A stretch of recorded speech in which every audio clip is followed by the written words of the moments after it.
to the 49 Carats Podcast, a 49ers Goldmine production with Stephanie Sanchez.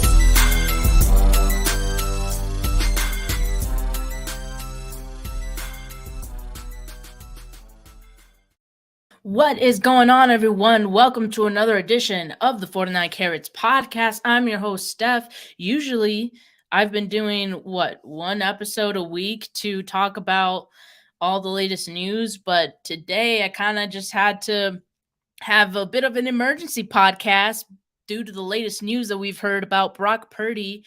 As of yesterday, we learned that Brock Purdy's surgery on his torn UCL is postponed because it is still dealing with some swelling. In fact, Brock Purdy was supposed to be having surgery today, maybe even right now as we speak, but due to the swelling that is still, in the area, in the elbow, his surgeon, Keith, I believe his name's Keith Meister, he determined that it'd be better for Brock Purdy to postpone it at least another week, at least. Is it a concern at all that they're still swelling about 4 weeks after the injury took place? I think it's like 3 or 4 weeks. I don't know, but I'm not a doctor. To me, it's concerning, but hopefully it doesn't mean that when they cut the elbow open, they see that he needs reconstruction. Hopefully that's not what this means. And it doesn't seem like that is necessarily the case. There's just swelling, but we'll have to wait and see. Of course, Brock Purdy has mentioned the fact that the surgeon could look at his elbow during the surgery and determine that it is best for him to have both the internal brace and the reconstruction. That is still a possibility, but of course we won't know until he actually goes under the knife, until he actually has the surgery. So as of right now, we're still dealing with the assumption that it's going to be a 6-month recovery timeline for Brock Purdy, in which case, had he had the surgery today, that would put him at available or fully cleared, in the best case scenario, by the way, fully cleared by a week before week 1. So about the end of preseason. So now that the surgery is postponed at least another week, that puts that week 1 availability for Brock Purdy in question. And I tweeted yesterday, I was like, Trey Lance, he's your San Francisco 49ers week 1 starter. And that is just because it seems like Brock Purdy is not going to be available based on the postponement of this surgery. So 49ers definitely have some decisions to make. I think the biggest one, who are they going to bring in this offseason? Because, Trey Lance, he's not going to be fully cleared until around OTAs. And they're going to need someone who's fully healthy, not just to back up Trey Lance, but before Trey Lance is fully cleared as well throughout the offseason. So who do they bring in? That's going to be one of the biggest questions heading into this season, this offseason. Do the 49ers draft a quarterback? Yes, I think they should. I think they always try to bring someone in, even if it's in the later rounds. May not always end up being a Brock Purdy, but you always try to just get a quarterback at some point in the draft just cuz. And who knows, maybe they even bring in a veteran. I think they absolutely bring in a veteran, actually. And there are some options out there for them. Let's look at the list of free agents. Let's just pass through the ones that are impossible for the 49ers. They're definitely not going to get Lamar Jackson. Tom Brady's retired. Daniel Jones, not an option. Derek Carr, and I've seen people, ask, should Derek Carr be, on the 49ers radar? To which I would say, no. I think he's just gonna want way too much money, more money than the 49ers can afford to give. The luxury of having both Trey Lance and Brock Purdy was going to be the fact that they wouldn't have to spend a lot of money on their quarterback room. They would probably have the cheapest quarterback room with both Brock and Trey Lance as their 2 quarterbacks. But now with the injury questions, it makes it all the more complicated. So they are going to have to bring a veteran in, but you would still want that veteran to be, on a cap friendly deal. And so also, to me, I think you want Trey Lance to start, right? You invested so many picks in Trey Lance. Yeah, I have to give him that opportunity. You have to let him start, just like they did this past season. He was starting over Jimmy Garoppolo even. So I still think that Trey Lance is going to be the starter if Brock Purdy is not available in week 1, which again, it seems like he won't be. So at the very least, we can expect Trey Lance will be starting week 1. But besides that, who else is an option? I mean, Geno Smith, I don't know. I feel like he'll be back with the Seahawks. Great guy. I think from what he showed with the Seahawks, I think he deserves a starting job somewhere, be it with the Seahawks or somewhere else. He's not going to be a Niner. Jimmy Garoppolo, we know there's no chance he's going to be a Niner again.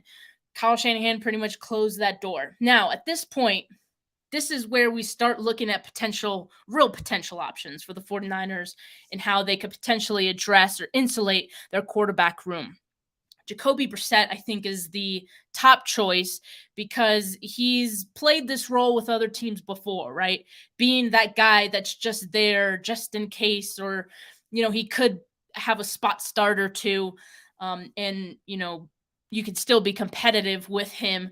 Not ideal for him to start an entire season for you, but of course, he's a guy who, if he needs to, if both Trey Lance and Brock Purdy are unavailable in the regular season, Jacoby Brissett is a guy who you can still manage to potentially win with, right? So Jacoby Brissett is an option. Then we have Mike White, younger quarterback. He's all right.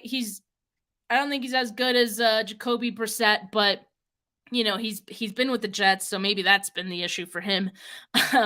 So, when he's healthy, he's good. So I don't know. Maybe the 49ers take a flyer on Mike White.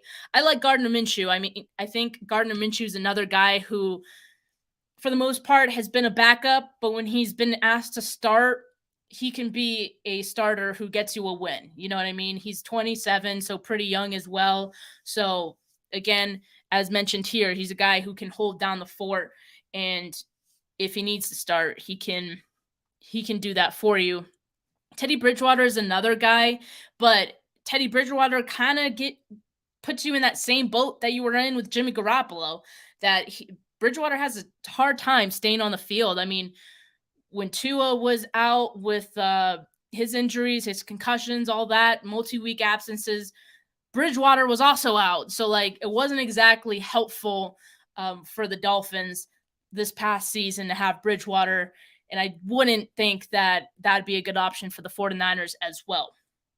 Taylor Heineke is another option. I mean, he is a guy who, when he gets the opportunity to start, he could kind of light a fire under a team. The team can rally around him, but that kind of fades away after a while, right? It's one of those guys who, if he needs to start, he can keep you competitive, but also not ideal. Definitely not ideal. He makes weird mistakes. And again, maybe it's the fact that he's on the Commanders. He's in Washington. Maybe it's just the coaching there that maybe Kyle Shanahan could do him some favors and make him a little more effective in San Francisco. So maybe Taylor Heineke is an option for the 49ers, but not entirely sure. Cooper Rush, who's only 29, would be awesome. I don't know if the Cowboys plan to bring him back. I know they really like him. He did a really good job filling in for Dak. I mean, again, he went 4-1 as a starter with the Cowboys. Definitely could do about the same, I'm sure, with Kyle Shanahan and this group of offensive playmakers. But who knows? I don't know what Cooper Rush is going to cost in this market. And maybe he wants a better opportunity out there for him. So not sure, but I mean, Cooper Rush would be not too bad of an option. Then we have Sam Darnold. I wouldn't touch Sam Darnold personally. I don't know. I know the 49ers, I believe they did like him coming out of the draft, but he just hasn't proven to be much of a guy or a difference maker in both situations that he's been in, both with the Jets and the Panthers. Again, subpar offenses for the most part that he was with, but still. But again, 49ers are simply just looking for someone to insulate the room, maybe get you a win. I don't know if Sam Darnold's that guy, but could be an option for the 49ers to go through. Baker Mayfield, he looked good with the Rams after they picked him up. I feel like the Rams probably bring him back. I don't know. But he looked good there. Maybe he found a home there. Not sure. I'm sure if he gets an opportunity to be a starting quarterback, he'll go wherever that is. But that won't be with 49ers. So I don't think Baker Mayfield is an option. Then there's Jarrett Stidham, who looked great against the 49ers. In week 17. So maybe the 49ers look at that. Maybe Kyle Shanahan looks at that admirably and, gives Stidham a hard look. So I don't know. Maybe there was something there. Maybe that was just a fluke game. Not sure. But I'm sure the 49ers are looking at that game and looking at Stidham in a respectful light because, after all, it was against the 49ers defense. So Stidham, maybe. I wouldn't be shocked. I wouldn't be shocked if they had a look at Stidham. But he hasn't had a lot of starting experience in the NFL as much as you would like. So again, I think they need someone who has a lot of starting experience to kind of back up this room because there's a lot of inexperience with both Brock Purdy and Trey Lance. So you need a guy who's just done it all before. Andy Dalton could potentially be that guy. Of course, he's 35, but he's solid. He's good when he needs to be. He's not he's not a world beater, but he could potentially get the job done. So that's another name. I mean, who knows? I don't know. There's options out here for the 49ers if they want to insulate their room, if they want to have someone back up Trey Lance, if they want to have someone available before Trey Lance is fully cleared. There are options. There are solid options for them, I think. And, I think we'll just have to trust the 49ers make the right choice here, and they bring someone, solid behind Trey Lance. But as of right now, I'm working under the assumption that Brock Purdy is not going to be available in week 1, and Trey Lance will be the starter in week 1. That's just what I assume at this very moment. But of course, the quarterback situation with the 49ers, it's been fluid. It's been fluid for years now, and anything can happen. So we'll just have to wait and see once we get new information about this Brock Purdy surgery and when that will actually take place. We'll know a little bit more. But as of right now, that's what it's looking like. But yeah, just wanted to talk about that latest update for Brock Purdy. Thank you guys for tuning in. I have to run to a work meeting now, so talk to you guys later. I will have North Dakota State defensive end Spencer Wagey on the podcast later today. I'm going to be interviewing him. I'm also going to be having Houston defensive end DeAnthony Jones on the podcast later today, interviewing him, both NFL draft hopefuls. So make sure you guys tune in for that later. But for now, peace.